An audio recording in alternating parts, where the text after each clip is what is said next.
是一只体型长达40米的风神翼龙，它是人类目前得知最大的飞行恐龙。 只是简单几下飞机翅膀就当场毁灭，玻璃也随之被干废。可他们的飞机上只有一个弹跳降落伞，而就在克莱尔那个位置上。眼看飞机即将坠落，欧文立即前去安抚着克莱尔的情绪，让他立马弹跳出去，还特意保证还会有下次见面。克莱尔眼神坚定，拉下开关，他直接被弹飞出去，伴随着他的呐喊，也是成功打开了降落伞。可他安全了吗？不可能！突然，一只翼龙向他袭来，紧接着更多的翼龙袭击他的降落伞，一时间降落伞直接被毁灭。这一幕直接把克莱尔给吓尿了，于是他拉下背后的开关，速度才逐渐缓慢了下来，掉进森林之中。而欧文这边的飞机直冲向地面撞去，如果飞机一旦撞在地上，肯定会发生恐怖的爆炸。黑妹他们只能乞讨飞机能撞在冰面地柔软处。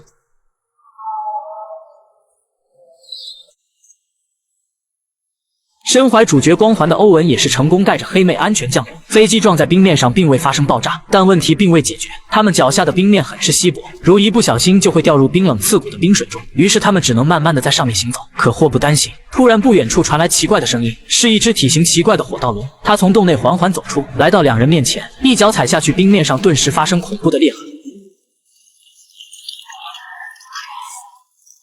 随后立即跳入水中寻找机会，两人见状迅速逃命。可在逃跑的过程中，欧文猛跃跳起，不幸掉入水中。火盗龙看到，直接朝他冲过来。千钧一发之际，黑妹将他拉起，这才从虎口中捡回一条命。这时，火盗龙也从下方冲出来，张开龇牙咧嘴。 刚上来的欧文还没来得及休息，又起身火速跑命。他们爬上一处栏杆，围着路线躲进小房间内，在火盗龙冲过来的最后一刻，及时关掉铁网。黑妹直接用电棍将他赶走。欧文现在唯一的担心就是克莱尔，于是黑妹拿出手机给他看降落伞的位置。接下来他们就要去找克莱尔。同时，另一边，梅西被带到百信公司，在他面前的是亨利吴博士，而小兰的孩子蓝仔也被抓在这里。梅西以为亨利吴博士要抽取他的血液提取 DNA， 可让他意外的是，博士并未这样做，而是让梅西了解自己是怎么诞生的。原来梅西的母亲通过自我繁殖生下了他，因为梅西身体存在疾病，于是他母亲将他的基因进行修改，自己则患上基因病不幸离世。梅西趁亨利吴博士在外面聊天时，他突然拿着手环打开了牢笼，将蓝仔放出来。公司负责人看到立即按下警报，这两人正在抽取蝗虫的 DNA。突然警报响起，蝗虫顿时发狂朝他们进行攻击，即便男人狂喷杀虫剂也毫无效果，手环也意外掉落在地上。如果他们不及时出去，那么就要领盒饭。在最后一刻，男人捡起手环，迅速打开大门，这才捡回一条命。为了避免蝗虫逃出袭击人类，男人果断按下开关，一时间上千度的火焰四处袭来，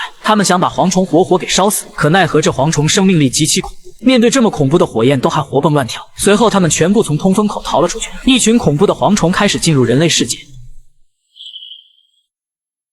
在农场的男孩突然发现恐怖的一幕，只见几亿的蝗虫朝他们袭来，吓得姐弟两人丢下鸡蛋，慌张逃跑。一只蝗虫并不可怕，可一群蝗虫就能毁天灭地，他们所到之处连渣都不剩。两姐弟迅速躲到仓库里面，关上木门，但恐怖的蝗虫并未离去，还使劲的猛撞木门，似乎仓库里面有他们想要的东西。在姐弟俩的呐喊下，突然一只蝗虫破门而入，男孩见状直接拿铁桶给按住，姐姐吓得畏缩在一旁。